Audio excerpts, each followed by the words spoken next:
this computer.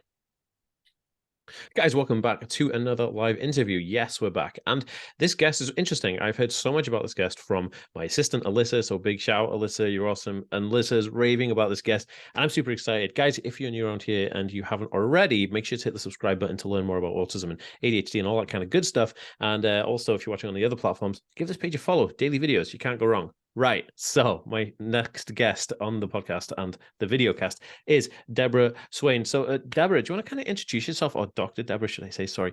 Want to introduce yourself a little bit about what you do and what your field is, and then we can kind of just have a conversation. Sure, let's have that conversation. Thank you. Thank you for inviting me to be here with you today. I am a speech language pathologist, and so I've been working with people with communication disorders, learning problems, attentional issues, autism for sure, um, throughout my career. And Wow. so I have a private practice in Northern California, and I work with children and adults. And I think we're talking today a lot about auditory processing, and that's one of my areas that I'm passionate about and have quite a lot of expertise in. And I've written many things regarding this, and These are so published papers, all right? published papers, published books, published standardized tests, do a lot of Wow. speaking, both nationally and internationally. And I actually am a hands-on clinician. So 3 days a week, I do clinical work and I'm working with kids Wow. and adults. So How long have you been, if you don't mind me asking, and that's pretty amazing. How long have you been practicing in your own practice? in my practice, it's been 30 years. And Holy smokes. I know, right? And then How have before, you, look at you, you look so, you're like my age. How have you been practicing 30 years? What is going that's, on? that's a secret. I know.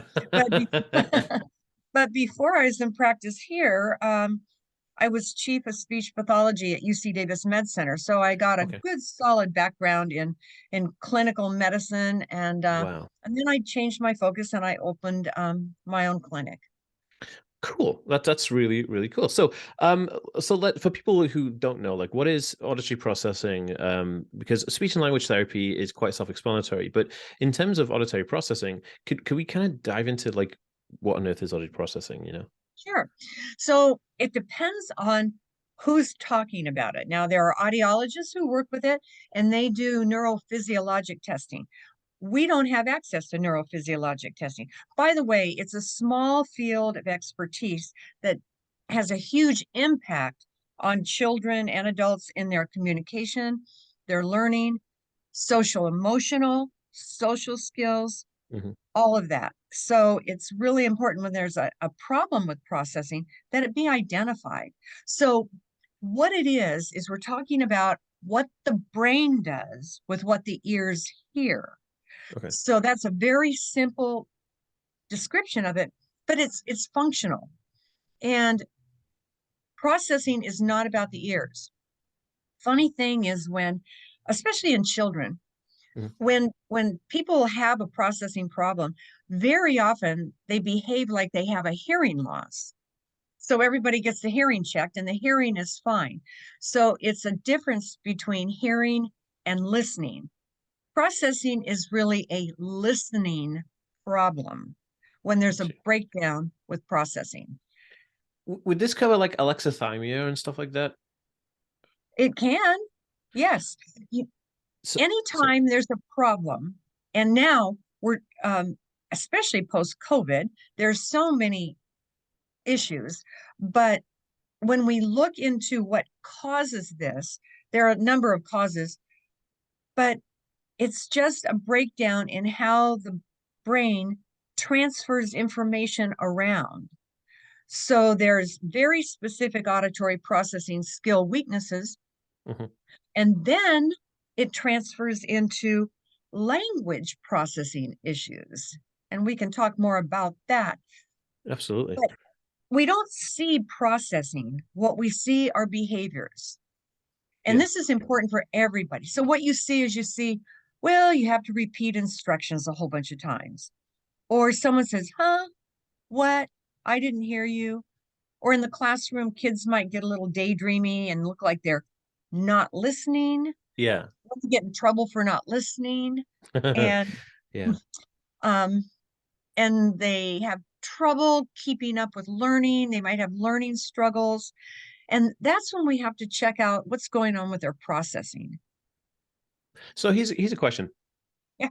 What's the difference between like neurological based therapy and your therapy, or is your therapy neuroscience based? Like how does it differentiate? Because obviously you go see a neurologist for things that are neurologically different, right?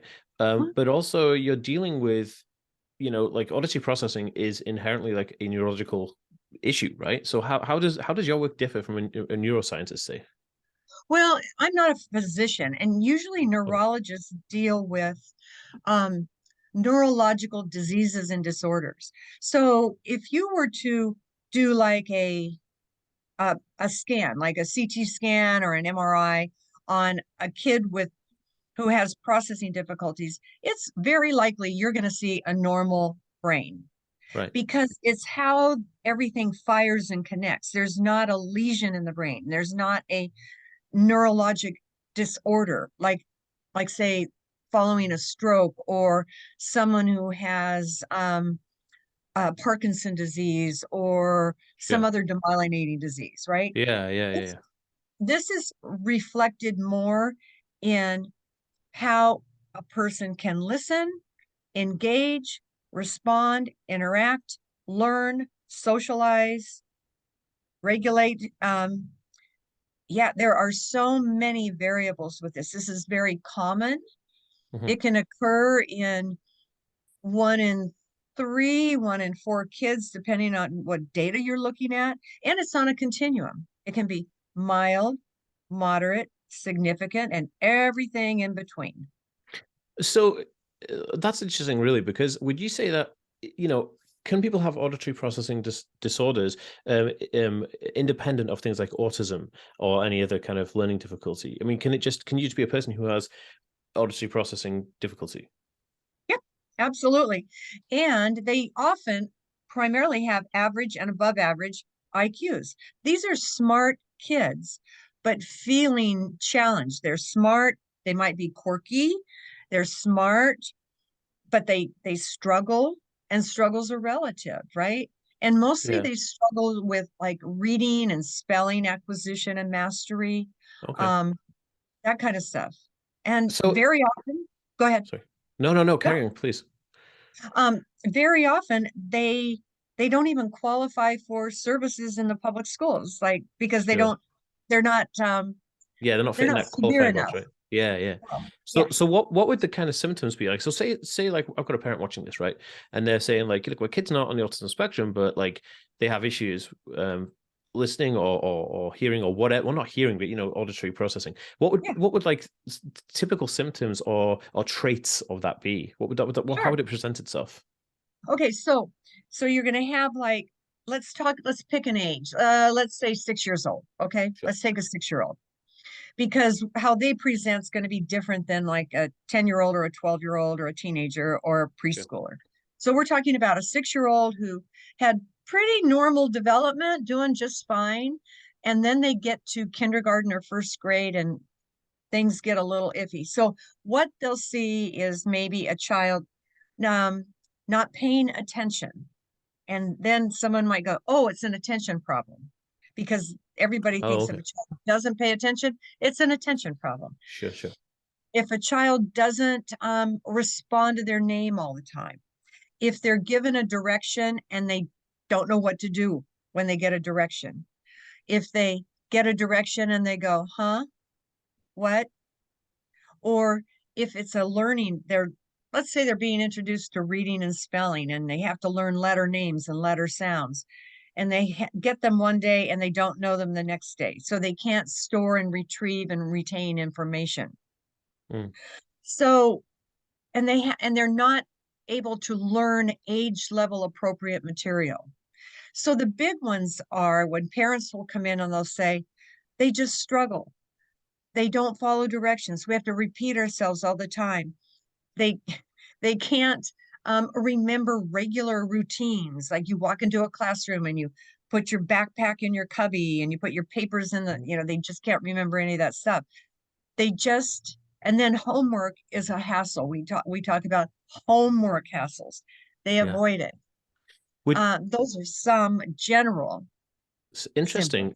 But could it be misdiagnosed with pathological demand avoidance, or would this be part of pathological? Like, would it be comorbid? Because what you're saying, obviously, it sounds a lot like when kids are diagnosed with PDA, right? And what's the main difference between having traits of pathological demand avoidance and auditory processing? Or should I rephrase the question? Is um auditory processing issues part of PDA? Well, they're two separate things, but they can be not only comorbid and occur together, but that's where you have to tease out the behavior piece because think about if you have to do something every single day that makes you feel bad about yourself. So if Yeah. a child goes to school and just can't get that reading, but every Mm, day they have to do it, and every day yeah, they feel really bad about themselves. So when they get home, they don't want to do that anymore, of right? They course. don't want to sit down and do it because it makes them feel bad. So they avoid. Yeah, as adults, we avoid what we can't do or what makes us feel bad. Yeah, away from pain towards pleasure, right? That's the goal. Yeah, and I want to do something that makes me feel good and I can Oh, be successful with. So it mm, builds my confidence. mm. Interesting. Would you say that this is like, auditory processing is more common with people with intellectual disabilities, or is it more common with people who have like autism and kind of like your lower support needs type of autistic people? Where, Okay, where is it more common? okay. We see it very common, more common in just language neurotypical people. Gotcha, And gotcha. but it is the research shows that it's high incidence of processing problems with kids who are ASD. Now, kids with intellectual impairment, they're going to have difficulty processing, period. So we can't say it's auditory processing. We can say that it's processing and talk about processing how it's being affected in terms of auditory, spoken language, and information processing. Yes, Mm. they're going to have processing difficulties. Does it But does the it like majority of the kids, sorry, oh, carry sorry. on. Sorry. I'm just asking. I'm loading you with questions. I'm so sorry. That's okay. No, the majority of the kids that I work with, they have average, above average intelligence, and they're just like a regular person. Just like a typical They kid, but struggle. mm, They struggle, and where they struggle is academically, or they may have struggles socially, social emotionally, and their mm. communication. Even though they sound like they're fine, they may have difficulty organizing and expressing their thoughts. Yeah, interesting. That's super interesting. So here's a random question. Could a person like, Joe Schmo down the road who's like not really into the internet, not really into reading papers and stuff like that, would never come across this stuff to seek therapy, right? Could they A, survive on their own? And B, could they overcome this independently? Is it something they could teach themselves to kind of overcome, or does it have to be therapy based? Like, I'm really interested. No, great questions. Um, if there is no access, certainly as people get older, they figure out what listening situations are more difficult than other listening situations, what environments are not good.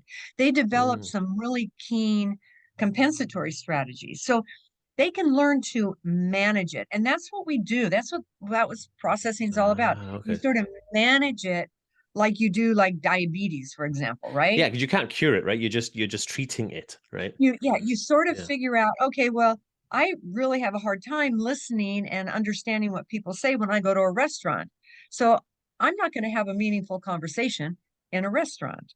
Mm. Or I know that I need someone to say it twice. So I'm just going to let them know ahead of time, I need you to say it twice, or I need to see it visually and auditorily. You'd have a field day with me, dude. Like seriously, like my girl, my girlfriend, she's has such a hard time talking to me. Like honestly, unless she like texts me the information, it's like it's never gonna happen. It's one of the difficulties I had in work actually when I was working for I worked for a multimedia company, and I was always like, oh man, like what did he say? Like I had no, it's very difficult, especially with like in situations of authoritarian, like if I'm in, like you said, like a restaurant, right? I'm trying to talk to somebody and there's noise there and there's other stuff going on. I'm like, or if I'm speaking to a police officer or if I'm in a library. And so I learned this thing. I know it sounds silly.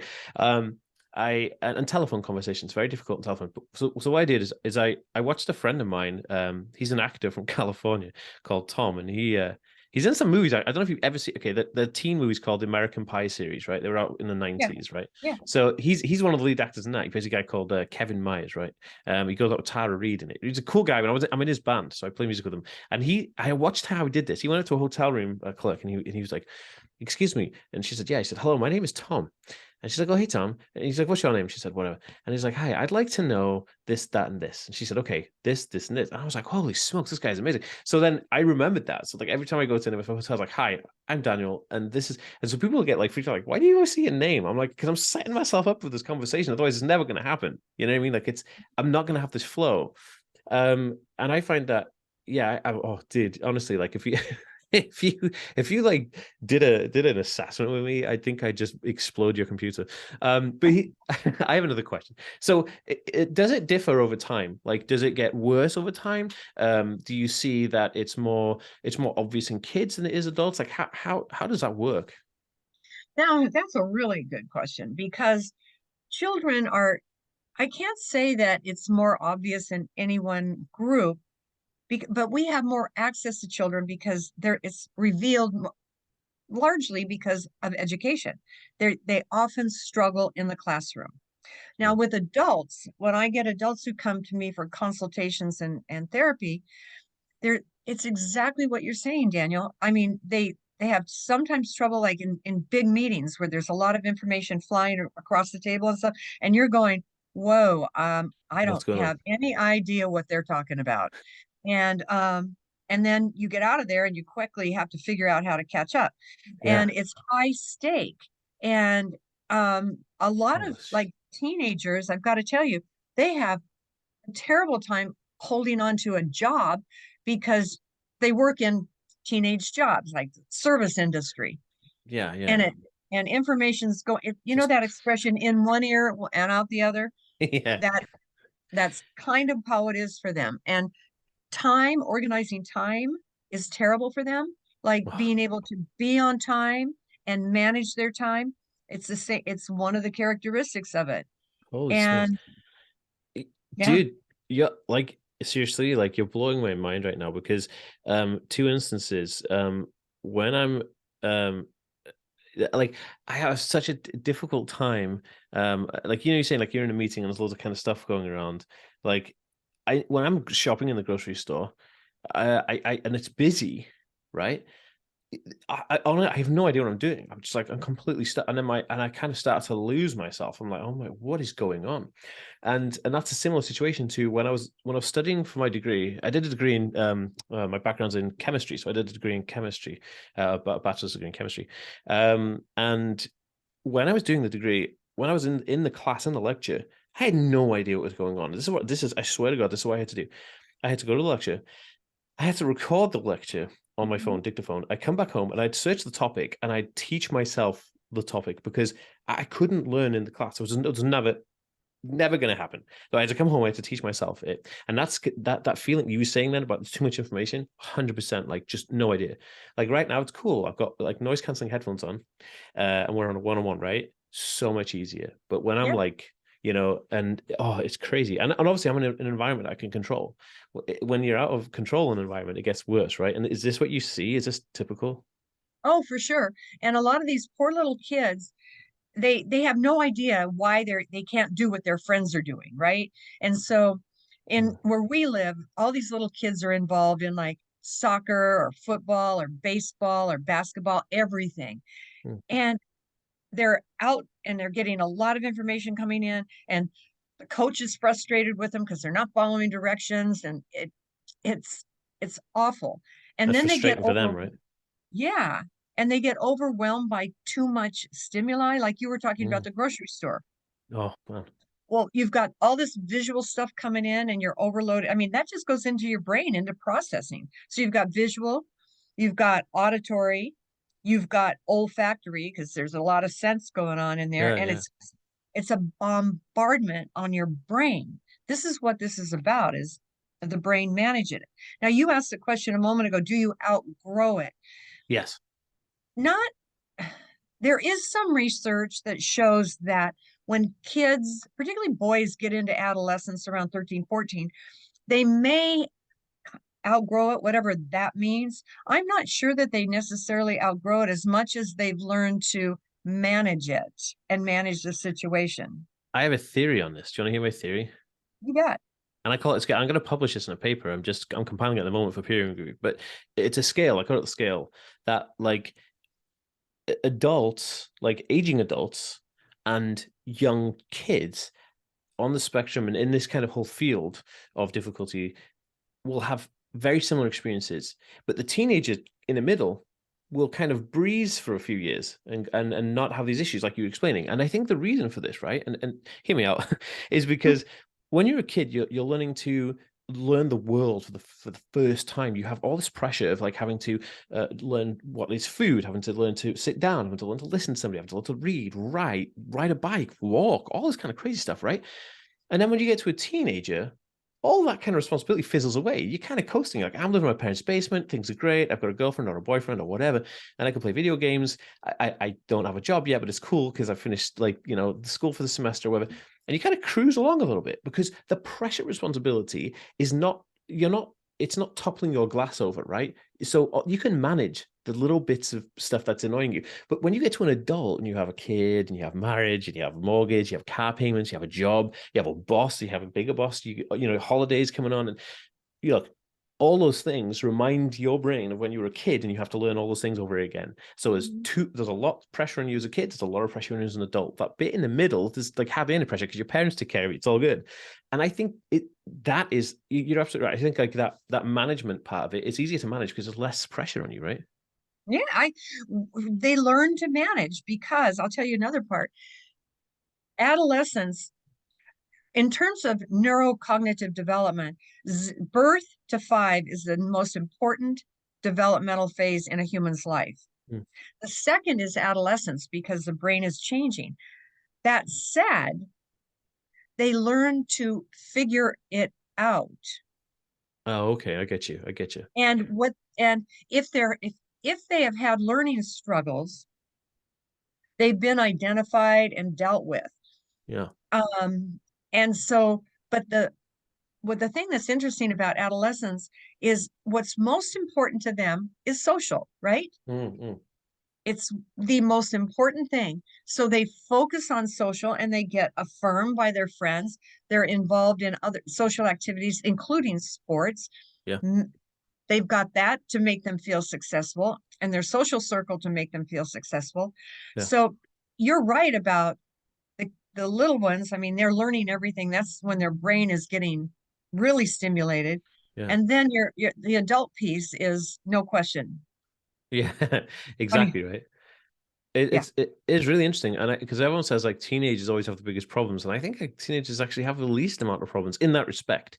I'm not saying that going through puberty and stuff is easy, but I think that like uh, especially the amount of pressure or the amount of things that one has to adapt to is less in the teenage years. Like you said, it's more social. And I guess what you're saying there is like as early intervention as possible is best, really, because you're going to yeah. learn Mhm. and then bring that with you as you grow, right? Like you said, when they come to start figuring it out, they've said, well, I've had all this intervention, I've had this great therapist, like I have all these tools that I need in my belt right now, so I can like really ace being a teenager.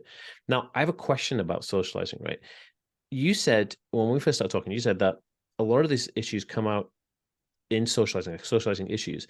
Now, here's the question. Is this because, and I'm curious to know, if you are having auditory processing issues, your confidence dips, right? Because you feel less Exactly. able. And is That's that exactly the right. okay, Exactly. cool. Okay, so I want to just share like a model. Okay. If you think about auditory processing, so if we're going to look at processing, think about a stair step, 4 stair steps, Okay. okay? At the very first step is hearing acuity, and once that's about the ears, and once that's been assessed and we know that a kid can hear, we're not worried about that. This is a model by a guy named Eber, and it was a Okay. 1985 model, and it's never been improved on because it doesn't need to be because it's just the perfect It's what model it for is, everything. right? Yeah, it is. It is what Yeah. it is. That's right. Now the next level up is discrimination. This is a big deal.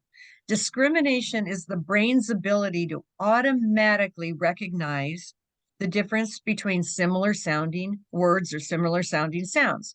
Okay. So, for example, if I say wash and you hear watch, that was a discrimination problem. If I Gotcha. say pen, you hear pan, that's a discrimination problem. Gotcha. After we discriminate and we determine what we've heard, then we identify it or we associate it. So this is why we have to really look carefully at discrimination, because from my personal experience of working with kids, this is one of the biggest areas of weakness that causes colossal problems later. So you've got discrimination, and then you identify it or associate it, and then you can comprehend it. And comprehension is the key. So if there's a comprehension problem, i.e., not following directions, not understanding a concept, not being able to get a lesson, not able to follow what someone's saying in a meeting, Hmm. we need to wind back and see, is there a discrimination problem?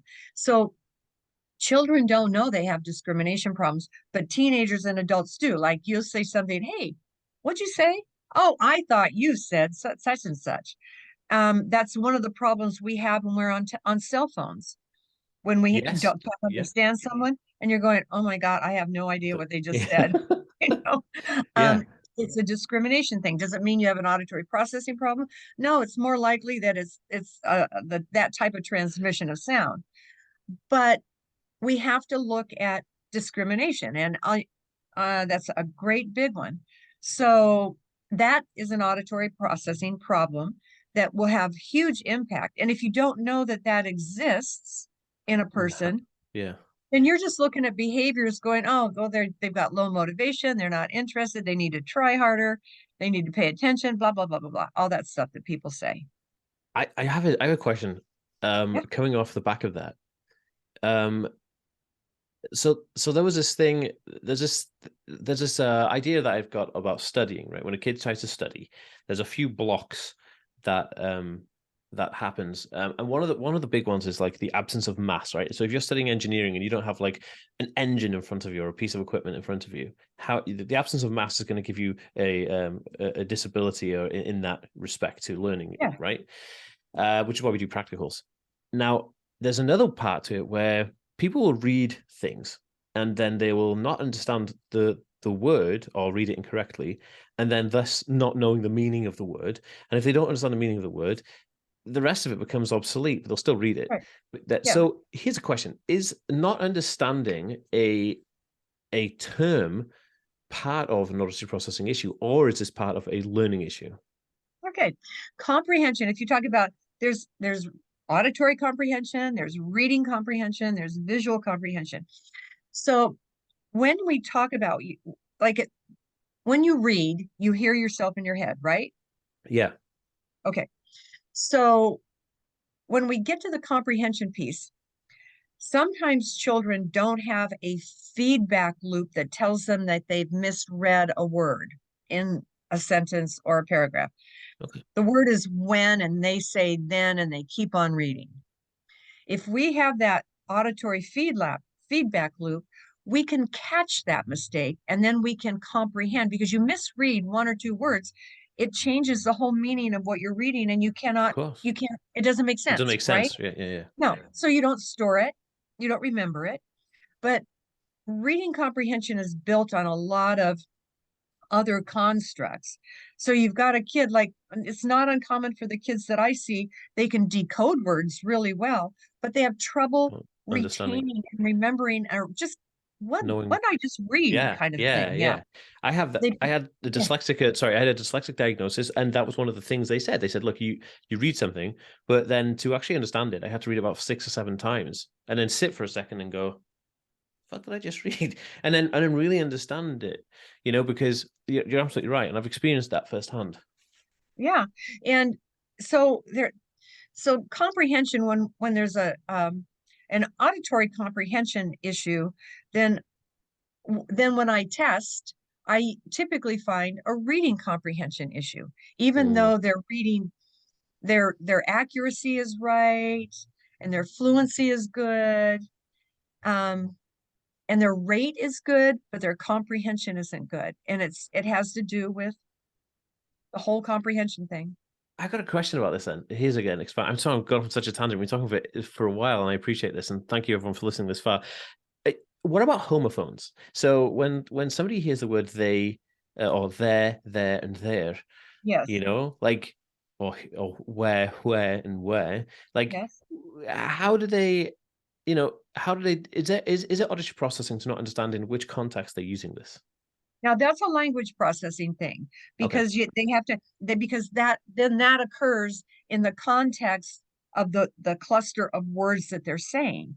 So if we say, well, we're going to their house, and then they write we're going to their house and they have trouble determining which there are they going to Yeah. write, that's more of a learning thing and Okay. becoming, but it's not an auditory thing. Yeah, interesting. Sorry, yeah, because it was just something that occurred to me when you were saying about when like you're hearing something and not really understanding it. But I guess that was that's why I wanted to ask the question. Okay, cool. I got a few more questions left. I'm sorry, I'm just fascinated. I'm just such a nerd with things, so I love learning. Oh no, this is great. What's your success rate? Do you feel for if somebody has intervention or therapy, how good is the success rate that they can actually manage it, or do you have people who just will never be able to manage it and it's going to become a difficulty their entire life? Well, I would imagine that there are people that learn to manage it their entire life. It depends on when it was identified. We know so much more about it now than we did even 10 years ago. Mm, Um, but as far as intervention goes, the first thing is we have to do a comprehensive assessment to figure out where the the glitches are, where the weaknesses are, because you can have some really strong auditory processing skills, and then you mm, can have some that are not so strong. And then you have to determine the ones that are weak, how are they affecting them in terms of communication, education, and socialization and stuff like that. And mm. actually, then professional and vocational. So then the decision is what intervention are you going to do? What are you working to correct? So ultimately, what we want to do is do a bottom up therapy where you are correcting and improving how the brain receives the signal. Mm. And as opposed to a top down where you treat like a symptom, right? Yeah, yeah, yeah. So, so if someone needs to have an intervention that improves discrimination, yeah, you mentioned a moment ago, like early intervention. Yeah, that's pretty important that Mm, we start earlier. The earlier it's identified, the better, so mm. that they're not kind of in a listening fog and trying to always understand what's coming in their ears, right? Yeah, they don't listen bad. Sorry, they don't learn the wrong way, right? You start to get them to learn Yeah. the right way. Yeah. Correct, correct. And then what I do is, well, we may do an intervention, but I also am a big advocate for collaborating, putting together the team. I call it the Okay. success team for someone. So we've got the teacher, they've got the clinician, me, they've got maybe a lot of these kids have tutoring. We get the parent, and so that we are all working towards the same goal. We're doing the same thing, we're using the same words. Because I'll tell you what my biggest worry about these kids is this, is that they go to school every day and they Yeah. struggle to read, they struggle to write, they struggle to do math, they just struggle to learn. And there nothing's really being done, and they they have not enough success and too much failure. And then we have this issue of they lose confidence and they lose their joy for learning. And I always say to parents, it's up to us as parents and professionals to get our children from little people to big people with joy and confidence in their heart. So we've got, and the other thing is childhood is not a race to see who can read, spell, and count Yeah, the exactly. fastest, right? Yeah. It's a small window of time where we can let them develop at their own pace. Then once they're secure there, then they're going to go on to read and spell and do what they need to do. But Yeah. if we're not careful with how we handle each individual child, these kids are at risk for educational defeat. Mm. and And then just say, I want yeah, nothing to do with it. I just want to get out of there and be done with it. yeah, and they don't even. And the thing is, they won't even like some of these probably won't even get a diploma, and then they won't be able to get a job, and then it's the whole thing. Yeah, Yeah, for sure. it's you, Yeah, for and that's sure. you. It's like setting you up. It's like if you, yeah, it's setting you up for failing in life, right? Which you exactly don't want to do. You want to set them up for the best success possible, right? That's right. I always say, these kids need more vitamin S. Let's give them some success. Yeah. That's what I call it. Oh, dude, I love that. Well, look, I've been absolutely mind blown talking to you because like it's I've like learned so much about like myself as well, which is crazy, right? Like, and just thinking about that, I think it's Great. amazing. So for anybody who's listening and watching, where would they find you on the web, or if they wanted to say they wanted to book into your practice and they're in California, like how would that how would they get you? Where would you get That, a website? yeah, yeah, yeah. It's the www.theswaincenter.com. That's TheSwaincenter, theswaincenter.com. We have you, they can call the office. That's area code in California is 707-575-1468. Um, yeah, and I've had people come from as far as Singapore and Taiwan and Oh, smokes. to have their to have their children evaluated. And so yeah, I love the evaluation process and setting people up for success. Amazing. And And you're so passionate about it, like you can see why people go to you, because you believe in what you do, right? And you do well at it. uh, So well, I believe in helping kids. I wrote a book a couple of years ago, and I'll give it a little flash yeah, here. please. It's called Confidence and Joy: Success Strategies for Kids with Learning Differences. And then I have a textbook. This is a little bit meatier, and it's Auditory Processing Disorders. It's we're writing the fourth edition right now, but Okay. it's used for in colleges and universities. But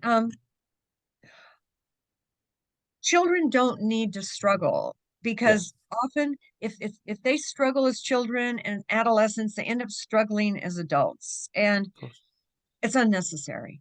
Of So if course. we can identify it earlier and collaborate and form teams of success and build these kids up and let them know a learning difference is not a disability. That's why you don't Mm, hear me talking about disabilities and disorders. We're all different. We're all really different now than we were like 10 years ago. We're going to be even more different in 10 years. So yeah, we have to figure out how we address these differences with every child feeling maximally successful. definitely. That's super cool. And I think like, parents who may be feeling a bit lost, I think this is an amazing thing to know that like, look, there are people like yourself, who can help. And I think you are like, from what Alyssa has told me, you're like world class. So everybody, like, if you're interested in anything we've spoken about, definitely reach out to Dr. Deborah. That'd be super, super awesome. Deborah, thank you so much for being on the show. It's been an absolute pleasure. Oh, thank you. I loved it. It was great. You are amazing, and Oh. I love your style and everything about you. So I'll be Thank you so checking you much. out when we come to Wales. Oh, 100%. You gotta hit me up. Yeah, Yeah, count I'll on take it. you out. Awesome. Okay, Count on cool. it.